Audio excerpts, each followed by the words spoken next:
الحمد للہ رب العالمین والصلاة والسلام علی سید الانبیاء والمرسلین اما بعد فاعوذ باللہ من الشیطان الرجیم بسم اللہ الرحمن الرحیم۔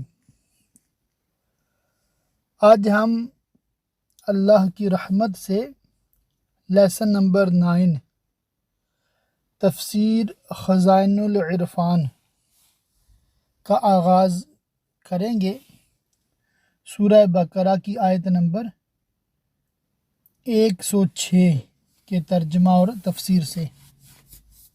آپ بغور سماعت کریں گے تو انشاءاللہ تعالی مشکل الفاظ کے معانی اور جو مشکل مسائل ہیں ان کی تسہیل کرنے کی میں کوشش کروں گا، اسے آپ سمجھ پائیں گے انشاءاللہ تعالی، اور بعد میں پھر اپنا جو PDF آپ پڑھ کے ریکارڈ کریں گے اس وقت کوئی دقت پریشانی نہیں ہوگی انشاءاللہ تعالی، تو وہ ریکارڈنگ پھر آپ مجھے واپس بھیجیں گے۔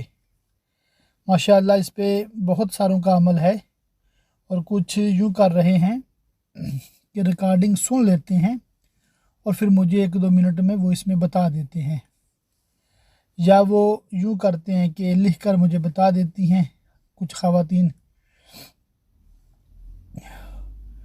اور کچھ اپنے محارم کے ذریعہ سے کہلوا دیتی ہیں ان کی وائس میں کہ انہوں نے سبق پڑھ لیا ہے۔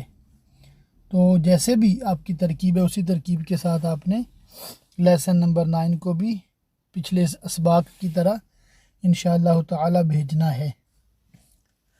آیت نمبر 106 سے ہم آغاز کرنے لگے ہیں۔ جب کوئی آیت ہم منسوخ فرمائیں یا بھلا دیں۔ شان نزول: قرآن کریم نے شرائع سابقہ و کتب قدیمہ کو منسوخ فرمایا۔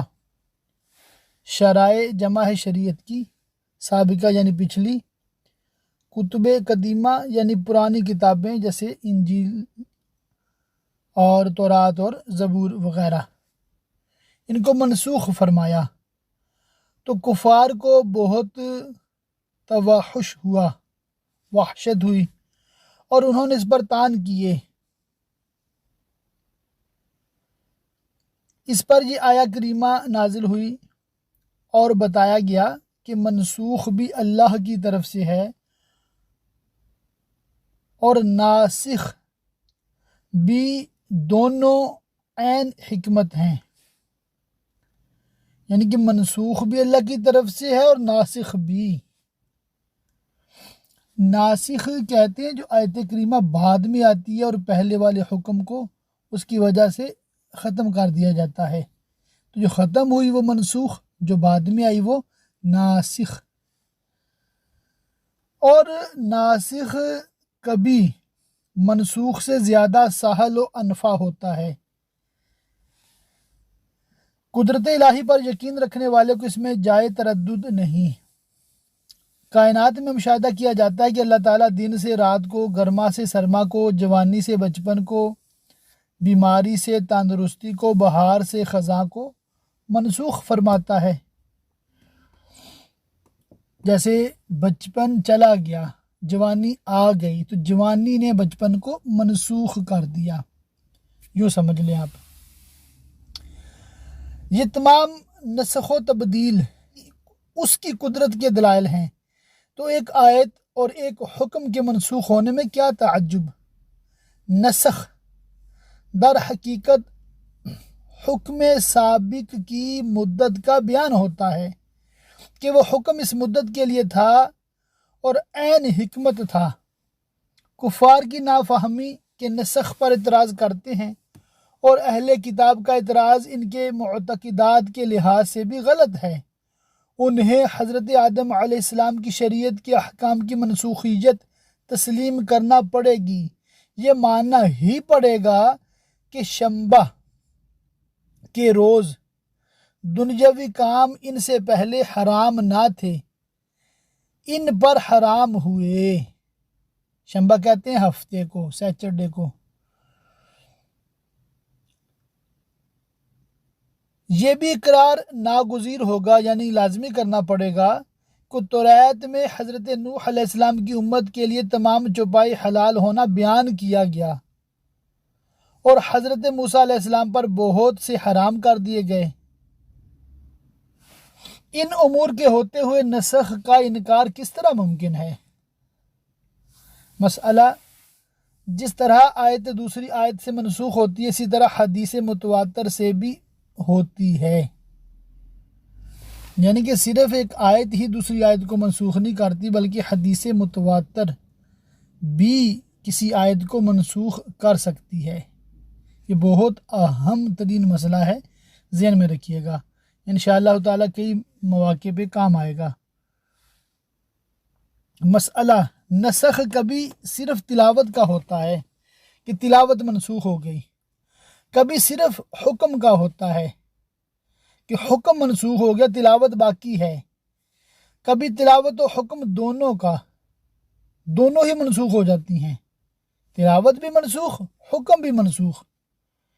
بیہقی نے ابو امامہ سے روایت کی کہ ایک انصاری صحابی شب کو تہجد کے لیے اٹھے اور سورہ فاتحہ کے بعد جو سورت ہمیشہ پڑھا کرتے تھے اس کو پڑھنا چاہا، لیکن وہ بالکل یاد نہ آئی اور سوائے بسم اللہ کے کچھ نہ پڑھ سکے۔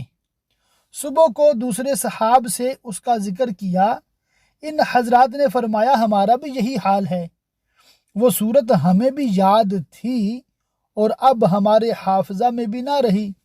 سب نے سید عالم صلی اللہ تعالی علیہ وآلہ وسلم کی خدمت میں واقعہ عرض کیا۔ حضور اکرم نے فرمایا آج شب وہ سورت اٹھا لی گئی، اس کے حکم و تلاوت دونوں منسوخ ہوئے، جن کاغذوں پر وہ لکھی گئی تھی ان پر نقش تک باقی نہ رہے۔ سبحان اللہ، اللہ تعالیٰ کی شان دیکھیں۔ تو اس سے بہتر یا اس جیسی لے آئیں گے، کیا تجھے خبر نہیں کہ اللہ سب کچھ کر سکتا ہے؟ یہاں تک 106 آیت اور اس کا ترجمہ و تفسیر مکمل ہوا۔ آگے آیت نمبر 107، کیا تجھے خبر نہیں کہ اللہ ہی کے لیے ہے آسمانوں اور زمین کی بادشاہی اور اللہ کے سوا تمہارا نہ کوئی حمایتی نہ مددگار؟ کیا یہ چاہتے ہو کہ اپنے رسول سے ویسا سوال کرو جو موسیٰ سے پہلے ہوا تھا؟ شان نزول: یہود نے کہا اے محمد صلی اللہ علیہ وآلہ وسلم، ہمارے پاس آپ ایسی کتاب لائیے جو آسمان سے ایک بارگی یعنی یک بارگی ایک ہی دفعہ نازل ہو۔ ان کے حق میں یہ آیت نازل ہوئی، اور جو ایمان کے بدلے کفر لے یعنی جو آیتیں نازل ہو چکی ہیں ان کے قبول کرنے میں بے جا بحث کرے اور دوسری آیتیں طلب کرے۔ مسئلہ: اس سے معلوم ہوا کہ جس سوال میں مفسدہ ہو، فساد ہو، وہ بزرگوں کے سامنے پیش کرنا جائز نہیں، اور سب سے بڑا مفسدہ یہ کہ اس سے نافرمانی ظاہر ہوتی ہو۔ وہ ٹھیک راستہ بہک گیا۔ بہت کتابیوں نے چاہا۔ تفسیر شان نزول: جنگ احد کے بعد یہود کی جماعت نے حضرت حذیفہ بن یمان اور عمار بن یاسر رضی اللہ تعالیٰ عنہما سے کہا کہ اگر تم حق پر ہوتے تو تمہیں شکست نہ ہوتی۔ آپ کو یاد ہوگا غزوہ احد میں مسلمانوں کو پہلے فتح ہوئی تھی، بعد میں شکست ہوئی تھی اور 70 مسلمان اس میں شہید ہوئے تھے۔ تو اس پر وہ یہودیوں نے 2 صحابہ کو بہکانے کی ناپاک کوشش کی۔ تم ہمارے دین کی طرف واپس آ جاؤ۔ حضرت عمار نے فرمایا تمہارے نزدیک عہد شکنی کیسی ہے؟ انہوں نے کہا نہایت بری۔ آپ نے فرمایا میں نے عہد کیا ہے کہ زندگی کے آخر لمحہ تک سید عالم محمد مصطفیٰ صلی اللہ تعالی علیہ وآلہ وسلم سے نہ پھروں گا اور کفر نہ اختیار کروں گا۔ یہ عمار بن یاسر کے بارے میں آپ نے سیرت مصطفیٰ صلی اللہ علیہ وآلہ وسلم کتاب میں پڑھا تھا نا۔ ان کی والدہ حضرت سمیہ رضی اللہ تعالیٰ عنہ کو ابو جہل نے وہ ناف کے نیچے برچھی مار کے وہ شہید کیا، پھر ان کے والد کو یاسر کو بھی کسی کافر نے مطلب شہید کیا۔ تو یہ بہت انہوں نے مطلب قربانیاں دی تھی اسلام کے لیے، اور خود ان پہ بھی بڑے ظلم ہوئے تھے، ان کا جذبہ سبحان اللہ۔ اور حضرت حذیفہ نے فرمایا میں راضی ہوا اللہ کے رب ہونے اور محمد مصطفیٰ صلی اللہ علیہ وسلم کے رسول ہونے، اسلام کے دین ہونے، قرآن کے ایمان ہونے، کعبہ کے قبلہ ہونے، مومنین کے بھائی ہونے سے۔ پھر یہ دونوں صاحب حضور صلی اللہ علیہ وآلہ وسلم کی خدمت میں حاضر ہوئے اور آپ کو واقعہ کی خبر دی۔ حضور نے فرمایا تم نے بہتر کیا اور فلاح پائی۔ اس پر یہ آیت نازل ہوئی، کاش تمہیں ایمان کے بعد کفر کی طرف پھیر دیں اپنے دلوں کی جلن سے۔ اسلام کی حقانیت جاننے کے بعد یہود کا مسلمانوں کے کفر و ارتداد کی تمنا کرنا اور یہ چاہنا کہ وہ ایمان سے محروم ہو جائیں حسدن تھا، یعنی حسد کی وجہ سے تھا۔ حسد بڑا ہی عیب ہے۔ حدیث شریف میں ہے سید عالم صلی اللہ تعالی علیہ وآلہ وسلم نے فرمایا حسد سے بچو، وہ نیکیوں کو اس طرح کھاتا ہے جیسے آگ خشک لکڑی کو۔ مسئلہ حسد حرام ہے۔ مسئلہ اگر کوئی شخص اپنے مال و دولت یا اثر و وجاہت سے گمراہی و بے دینی پھیلاتا ہو تو اس کے فتنہ سے محفوظ رہنے کے لیے اس کے زوال نعمت کی تمنا حسد میں داخل نہیں اور حرام بھی نہیں۔ بعد اس کے کہ حق ان پر خوب ظاہر ہو چکا تو تم چھوڑو اور درگزر کرو یہاں تک کہ اللہ اپنا حکم لائے، بے شک اللہ ہر چیز پر قادر ہے۔ اور نماز قائم رکھو اور زکوٰۃ دو۔ مومنین کو یہود سے درگزر کا حکم دینے کے بعد انہیں اپنے اصلاح نفس کی طرف متوجہ فرماتا ہے، اور اپنی جانوں کے لیے جو بھلائی آگے بھیجو گے اسے اللہ کے یہاں پاؤ گے، بے شک اللہ تمہارے کام دیکھ رہا ہے۔ اور اہل کتاب بولے ہرگز جنت میں نہ جائے گا مگر وہ جو یہودی یا نصرانی ہو، یعنی یہود کہتے ہیں کہ جنت میں صرف یہودی داخل ہوں گے اور نصرانی کہتے ہیں کہ فقط نصرانی،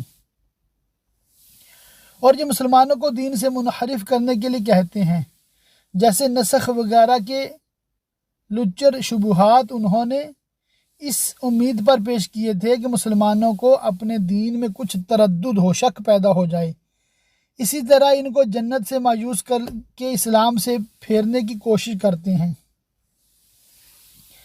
چنانچہ آخر پارہ میں ان کا یہ مقولہ مذکور ہے، وَقَالُوا كُونُوا هُودًا أَوْ نَصَارَىٰ تَهْتَدُوا۔ اللہ تعالیٰ ان کے اس خیال باطل کا رد فرماتا ہے، یہ ان کی خیال بندیاں ہیں، تم فرماؤ لاؤ اپنی دلیل۔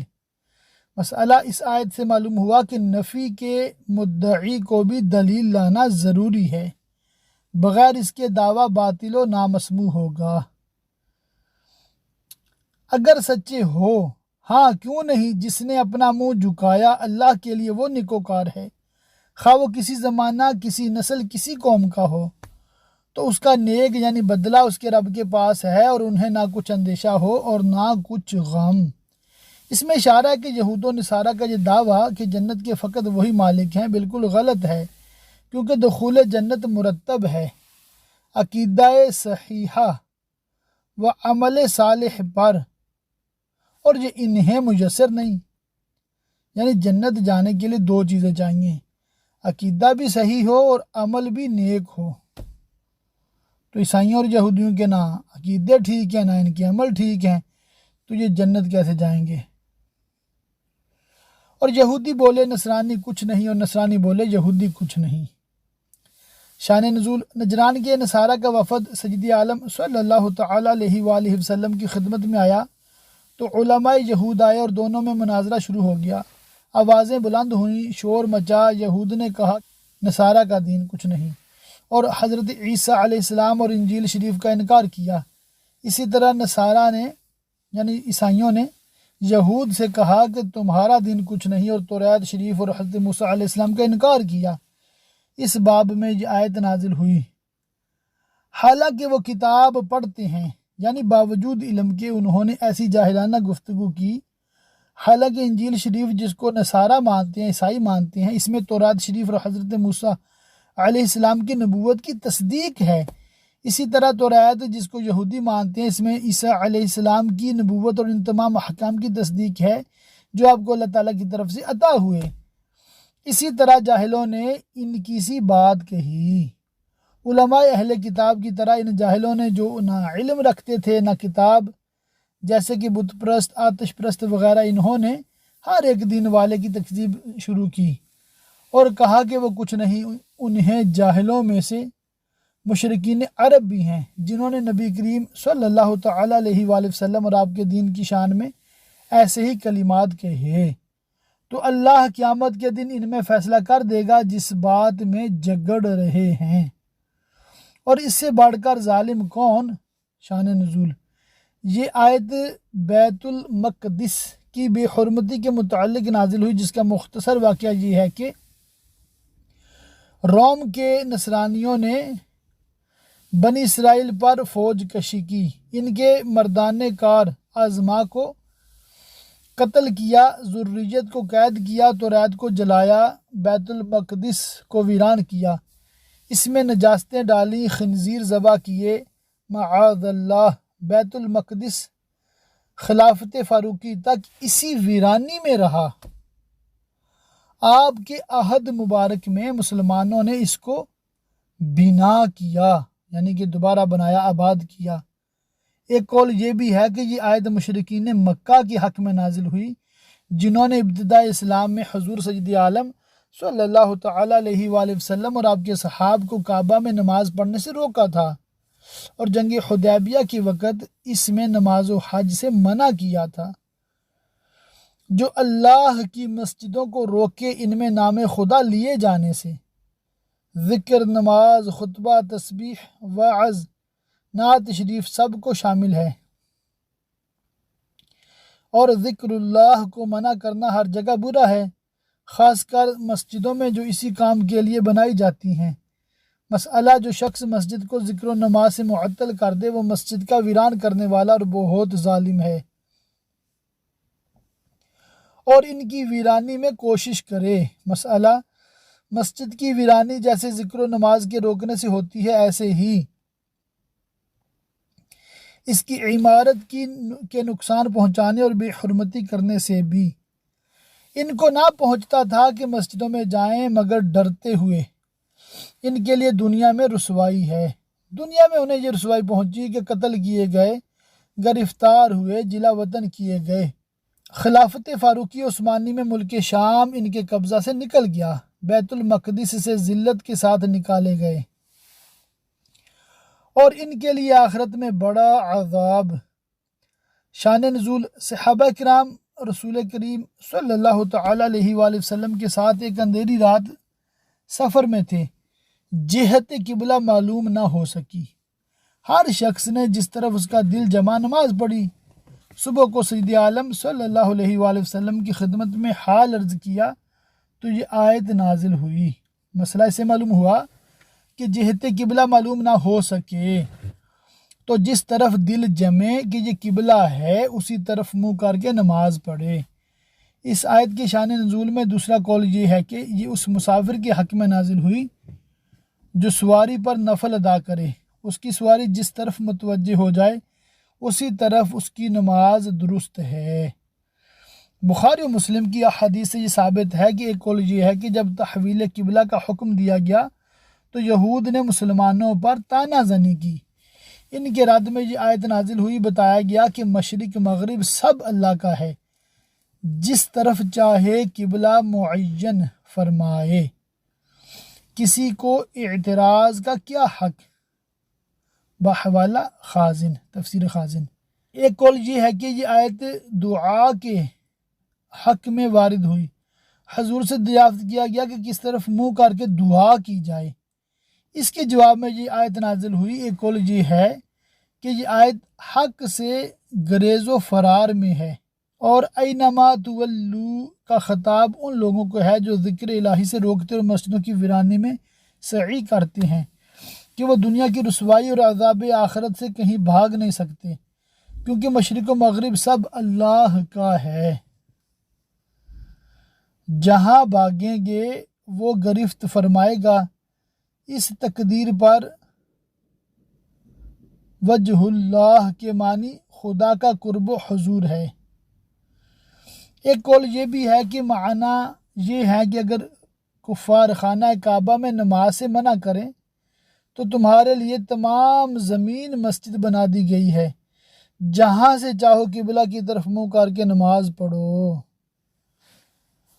اور پورب پچھم سب اللہ ہی کا ہے، یعنی مشرق و مغرب سب اللہ ہی کا ہے، تو تم جدھر منہ کرو ادھر وجہ اللہ، بریکٹ میں ہے، خدا کی رحمت تمہاری طرف متوجہ ہے، بے شک اللہ وسعت والا علم والا ہے۔ اور بولے خدا نے اپنے لیے اولاد رکھی، پاکی ہے اسے۔ شان نزول، یہود نے حضرت عزیر علیہ السلام کو اور نصارہ نے حضرت مسیح یعنی عیسیٰ علیہ السلام کو خدا کا بیٹا کہا۔ مشرکین عرب نے فرشتوں کو خدا کی بیٹیاں بتایا۔ ان کے رد میں یہ آیت نازل ہوئی، فرمایا سبحانہ، وہ پاک ہے اس سے کہ اس کے اولاد ہو۔ اس کی طرف اولاد کی نسبت کرنا اس کو عیب لگانا اور بے ادبی ہے۔ حدیث میں ہے کہ اللہ تعالیٰ فرماتا ہے ابن آدم نے مجھے گالی دی، میرے لیے اولاد بتائی، میں اولاد اور بیوی سے پاک ہوں، بلکہ اسی کی ملک ہے جو کچھ آسمانوں اور زمین میں ہے، اور مملوک ہونا اولاد ہونے کے منافی ہے۔ جب تمام جہان اس کا مملوک ہے تو کوئی اولاد کیسے ہو سکتا ہے؟ مسئلہ، اگر کوئی اپنی اولاد کا مالک ہو جائے وہ اسی وقت آزاد ہو جائے گی۔ یہ مسئلہ سمجھا دوں، پہلے انسان جو تھے نا بکا کرتے تھے، غلام جو تھے ان کی خرید و فروخت ہوتی تھی، تو یہ مسئلہ ہے کہ اگر کوئی کسی غلام کو خریدے اور پتہ چلے کہ یہ اس کا بیٹا ہے، بعد میں جیسے پتہ چلے، یا اس کی بیٹی ہے اس کو پتہ چلے، تو وہ اب غلام نہ رہا، وہ فوراً آزاد ہو جائے گا۔ سب اس کے حضور گردن ڈالے ہیں، نیا پیدا کرنے والا آسمانوں اور زمین کا، جس نے بغیر کسی مثال سابق کے اشیاء کو عدم سے وجود عطا فرمایا، اور جب کسی بات کا حکم فرمائے تو اسے یہی فرماتا ہے کہ ہو جا، وہ فوراً ہو جاتی ہے، یعنی کائنات اس کے ارادہ فرماتے ہی وجود میں آ جاتی ہے۔ اور جاہل بولے یعنی اہل کتاب یا مشرکین، اللہ ہم سے کیوں نہیں کلام کرتا، یعنی بے واسطہ خود کیوں نہیں فرماتا جیسا کہ ملائکہ و انبیاء سے کلام فرماتا ہے۔ یہ ان کا کمال تکبر اور نہایت سرکشی تھی، انہوں نے اپنے آپ کو انبیاء و ملائکہ کے برابر سمجھا۔ شان نزول، رافع بن خزیمہ نے حضور اقدس صلی اللہ تعالیٰ علیہ وآلہ وسلم سے کہا، اگر آپ اللہ کے رسول ہیں تو اللہ سے فرمائیے وہ ہم سے کلام کرے، ہم خود سنیں۔ اس پر یہ آیت نازل ہوئی، یا ہمیں کوئی نشانی ملے۔ یہ ان آیات کا عناداً یعنی دشمنی کرتے ہوئے انکار ہے جو اللہ تعالیٰ نے عطا فرمائیں۔ ان سے اگلوں نے بھی ایسی ہی کہی، ان کی سی بات ان کے دل ایک سے ہیں، کوری و نابینائی اور کفر و کساوت میں۔ اس میں نبی کریم صلی اللہ علیہ وآلہ وسلم کی تسکین خاطر فرمائی گئی کہ آپ ان کی سرکشی اور معاندانہ انکار سے رنجیدہ نہ ہوں، پچھلے کفار بھی انبیاء کے ساتھ ایسا ہی کرتے تھے۔ بے شک ہم نے نشانیاں کھول دی یقین والوں کے لیے، یعنی آیات قرآنی اور معجزات باہرات انصاف والے کو سید عالم محمد مصطفیٰ صلی اللہ تعالیٰ علیہ وآلہ وسلم کی نبوت کا یقین دلانے کے لیے کافی ہیں، مگر جو طالب یقین نہ ہو وہ دلائل سے فائدہ نہیں اٹھا سکتا۔ بے شک ہم نے تمہیں حق کے ساتھ بھیجا، خوشخبری دیتا اور ڈر سناتا، اور تم سے دوزخ والوں کا سوال نہ ہوگا کہ وہ کیوں ایمان نہ لائے، اس لیے کہ آپ نے اپنا فرض تبلیغ پورے طور پر ادا فرمایا، اور ہرگز تم سے یہود اور نصارہ راضی نہ ہوں گے جب تک تم ان کے دین کی پیروی نہ کرو، اور یہ ناممکن کیونکہ وہ باطل پر ہیں۔ تم فرما دو اللہ ہی کی ہدایت ہے، وہی قابل اتباع ہے، اور اس کے سوا ہر ایک راہ باطل و ضلالت۔ اور اے سننے والے کسے باشد، اگر تو ان کی خواہشوں کا پیرو ہوا بعد اس کے کہ تجھے علم آ چکا، تو اللہ سے تیرا کوئی بچانے والا نہ ہوگا اور نہ مددگار۔ یہ خطاب امت محمدیہ کو ہے کہ جب تم نے جان لیا کہ سید انبیاء صلی اللہ تعالی علیہ وآلہ وسلم تمہارے پاس حق و ہدایت لائے، تو تم ہرگز کفار کی خواہشوں کا اتباع نہ کرنا۔ اگر ایسا کیا تو تمہیں کوئی عذاب الہی سے بچانے والا نہیں۔ جنہیں ہم نے کتاب دی ہے وہ جیسی چاہیے اس کی تلاوت کرتے ہیں، وہی اس پر ایمان رکھتے ہیں، اور جو اس کے منکر ہوں تو وہی زیاں کار ہیں۔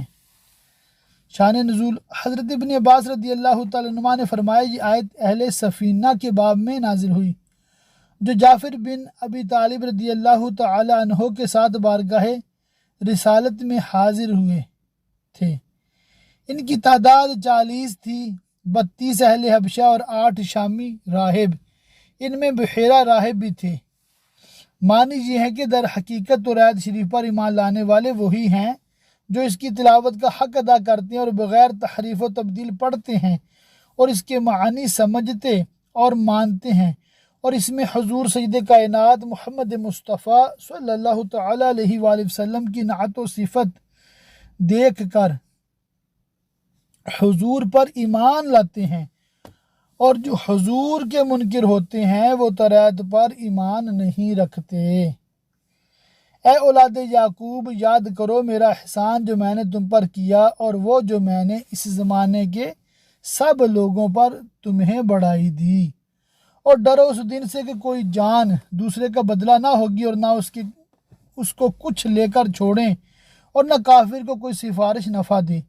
اس میں یہود کا رد ہے جو کہتے تھے ہمارے باپ دادا بزرگ گزرے ہیں، ہمیں شفاعت کر کے چھڑا لیں گے۔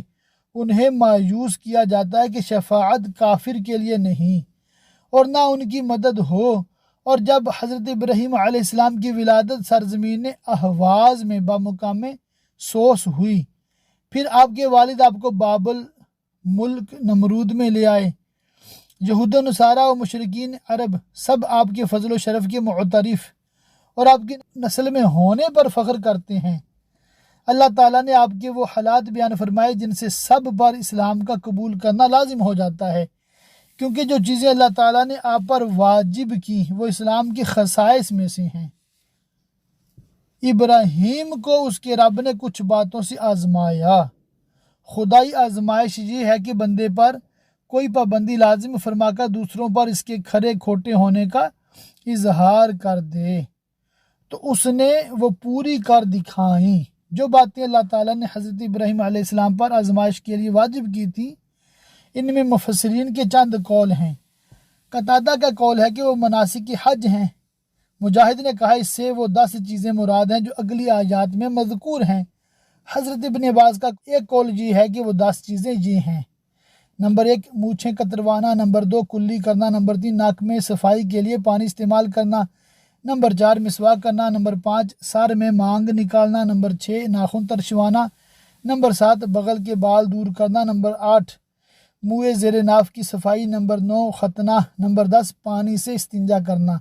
یہ سب چیزیں حضرت ابراہیم علیہ السلام پر واجب تھیں، اور ہم پر ان میں سے بعض واجب ہیں، بعض سنت۔ فرمایا میں تمہیں لوگوں کا پیشوا بنانے والا ہوں، عرض کی اور میری اولاد سے۔ فرمایا میرا عہد ظالموں کو نہیں پہنچتا۔ مسئلہ، یعنی آپ کی اولاد میں جو ظالم کافر وہ امامت کا منصب نہ پائیں گے۔ مسئلہ اس سے معلوم ہوا کہ کافر مسلمانوں کا پیشوا نہیں ہو سکتا، اور مسلمانوں کو اس کا اتباع جائز نہیں۔ اللہ تعالیٰ سے دعا ہے کہ اللہ تعالیٰ ہمیں قرآن پاک کا درست فہم عطا فرمائے، اور اللہ تعالیٰ ہمارے قلوب و اذہان کو قرآن پاک کے نور سے منور فرمائے۔ آمین بجاہ النبی الامین وصلی اللہ تعالی علیہ وآلہ وصحبہ وبارک وسلم۔